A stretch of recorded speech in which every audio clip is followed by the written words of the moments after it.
Firstly, reflecting on the win from Saturday, how are you feeling? Well, thankful, truly. Thankful for those that, one, helped us get to this point. Lots of folks knocked on lots of doors, made lots of phone calls, phone banked. And I'm also quite thankful for those that obviously entrusted me with their vote. And understanding, my record of service, my record of frankly getting things done, and also making sure that we've got a mayor that is going to be focused on serving all. That's what I've committed to doing, and that's what I look forward to doing. So what does the transition process look like? Can you help break that down for those that might be watching? Yeah, well, thankful that I already had a good kind of initial transition discussion with the city manager, and it's a quick 11 days with the swearing in on the 18th of next week. So it's really about those deep dives into certain topics to make sure that I can hit the ground running and make sure that I can work with the city council as well as the city staff and make sure that we're doing as much as we can very quickly. So thankful for the staff that is working very hard to put those together. As well as, had a good discussion this morning, short discussion, but a good one with the chamber, for example, and as we're thinking about the opportunities, some of the challenges as well, and how I look forward to looking to that body. But I'll be honest, the very first thing I did in the transition was I went to the Antioch Baptist Church's 90th anniversary celebration. That was a nice, thankful for obviously all that they've done in our community, and it was nice to be able to celebrate with them that morning. Have you met with the police chief, fire chief, and other public safety officials since Saturday? Those are being scheduled. We'll have those meetings this week. I have had discussions, though, in particular with the first responder unions to hear directly from them, and I look forward to sitting down with the chief, both chiefs, here shortly. The San Antonio Police Officers Association endorsed Mr. Pablos. How are you going to be able to, work with the union to ensure there's a smooth relationship down the line? We're adults, right? And I look forward to making sure that we are doing everything possible to make sure our first responders, our fire, our EMS, and our police have the resources they need to keep our community safe. A leader's number one job is to keep the community safe. I know that as a veteran, as a national security leader, and I certainly know that as mayor-elect. So I look forward to working with those folks to make sure that we do just that. And how vital is public safety on your agenda as mayor for the next 4 years? And what can we do to improve upon the resources when it comes to public safety? Well, again, a leader's number one job is to keep our community safe. So public safety is top of mind. Public safety in a number of ways, right? Making sure that we are being smart about our investments in lighting and sidewalks and those types of things that are also part of the public safety discussion. Also making sure that we are supporting survivors of domestic violence, for example, interpersonal violence.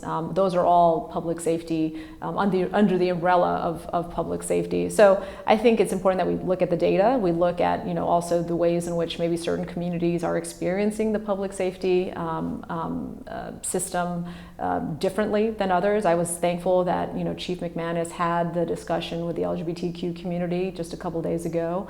And I think it was helpful for him to hear, the differences in how he understood things were working versus the experience of some of the members of the community with that exact same system. And so, look, that's a leader's job, right? How do we close the gap between, what we're saying and what we're doing, and how do we ensure that we're hearing from as many parts of our community to ensure we're doing right and by as much of our community as possible. And budget discussions are always underway throughout the year, planning for the next year. What do you hope to see when it comes to having a balanced budget? Because we're trying to rid of the deficit that we're currently experiencing. Well, look, a budget is a moral document, right? And that's kind of my going in position. I've been very clear, though, when we're thinking about this budget gap, what we need to focus on.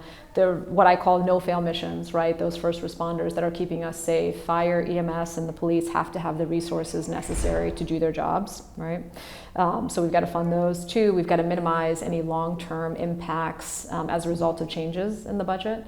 And then certainly we've got to make sure that we are thinking about how changes in the budget are going to impact some of our most vulnerable, right? because it's not just the gap in our budget, it's also, folks are also quite fearful about what these cuts in Medicare, Medicaid, SNAP, what that might look like. People are already feeling the impacts of the cuts at the Department of the VA, for example. I mean, I get my own care at Audie Murphy, so I'm quite sensitive not only to those that have lost their jobs as a result of some of those cuts, but now also the challenges some are experiencing in getting care through the VA, right? So those are the kinds of things that I'm going to be thinking about. It's not just our budget, it's also the other changes that are impacting our neighbors' lives, and how we need to think about that in concert. But as we work to explain to people also, this is going to be a conversation with people about how we got here to what we think are the right steps moving forward to make sure we're doing those three things in particular. And how vital is it to have public forums to invite community members from all over the city of San Antonio to have their voice heard in making various decisions?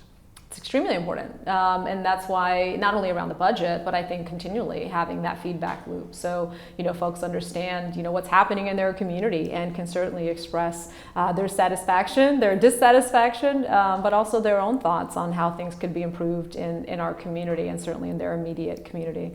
That's an important conversation, which is why I've committed to monthly town halls in person, and we'll rotate that throughout the city council districts.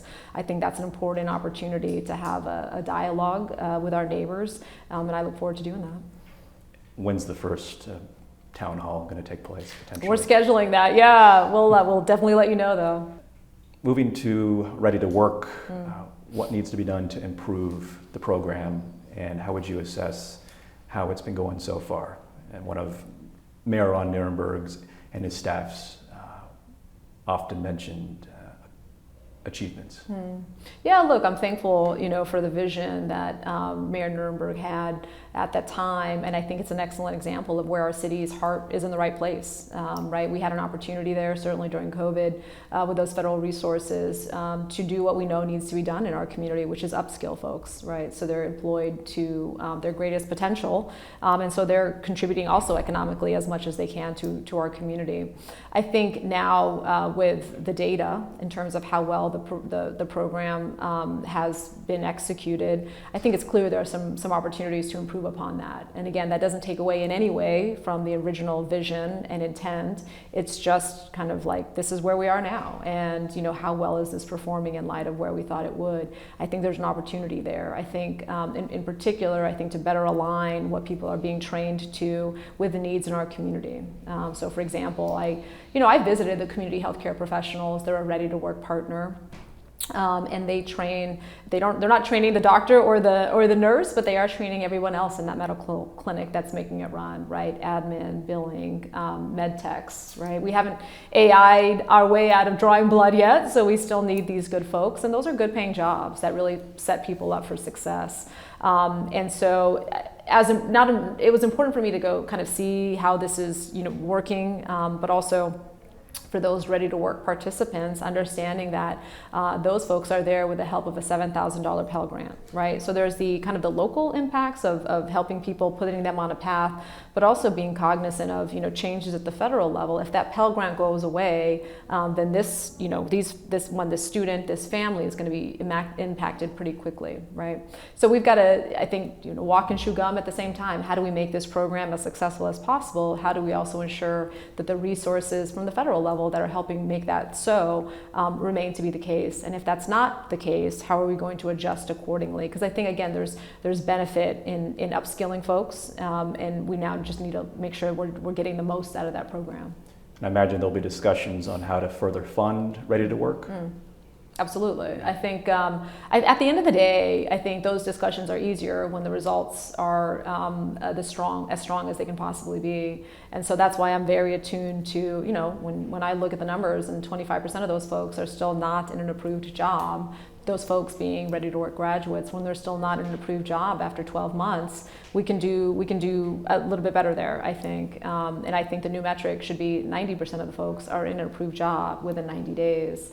Ideally, again, people walk right into a job. And that's good not only for that individual, that's also good for our city, right? That means that we're training people to an immediate need, and that person now is earning an income much higher than they were, not that long ago. So this is really just about looking at the data and making sure we're making smart investments with taxpayers' dollars. Yeah, and that's looking at the data, not jumping into things right away. Seems it's been a common mindset for you during the 100%, campaign. 100%. This is, we've got to be thoughtful. I think anecdotes are helpful. I think when we're looking at where our city really needs to move forward, some of the data is, I think, unacceptable. It's unacceptable that over half the kids in our community, grades 3 through 8, are not reading at level. Their math skills are not at level, which is why I think it's important that we as a community understand, how many kids, how much talent are we leaving on the table as a result of not fully meeting the need for pre-K in our community,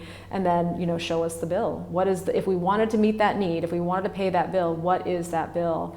Because I would argue that's a bill we cannot afford to not pay in our community, because we cannot tell Harlandale ISD what to do, we cannot tell Northside ISD what to do, but I think as a community, we've had lots of discussions about addressing poverty in our community, and one of the literature is very clear about one of the best ways to do that is investing in smart, healthy kids, and the pre-K for SA program, under the vision of Mayor Castro at the time implemented that. We make a dent in it, but I think we should really work to meet the need as best we can and really set our community up for success. And just to connect it to what we were just talking about, I think if we had more pre-K for SA, we wouldn't need so much ready to work, right?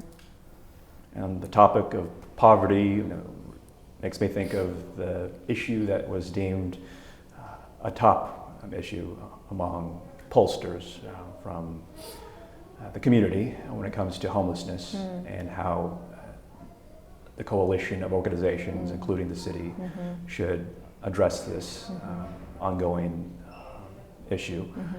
People from all walks of life, those on the brink of ending up without traditional shelter.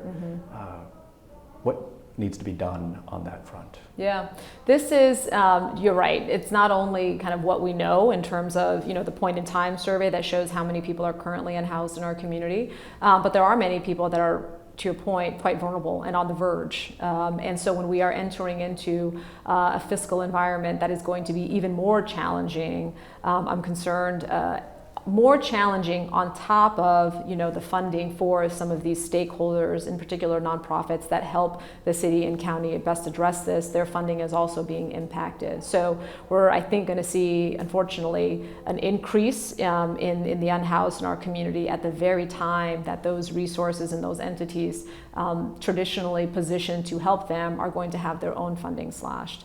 So this is really a need for the city and the county to better collaborate on this, and the stakeholders that currently exist that have the expertise and certainly have the trust to work in this space, that we're best understanding the need as commonly as we can, right? We need to have a common operating picture, but we also need to understand who's doing what, who's being impacted, and how can we make sure that we're best addressing the most immediate needs while we make smart investments in things like permanent supportive housing, and while we're investing in prevention programs, and while we're also making sure that people aren't needlessly getting kicked out of their homes, right?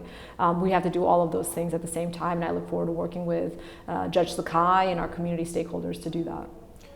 And let's talk about the 2027 bond and what should be the priorities of what should be funded and deemed important. Yeah, well, I think we're seeing very clearly, and again, kudos to the previous, well, he's still the mayor, but Mayor Nuremberg for his vision to address housing affordability as part of the 2022 bond.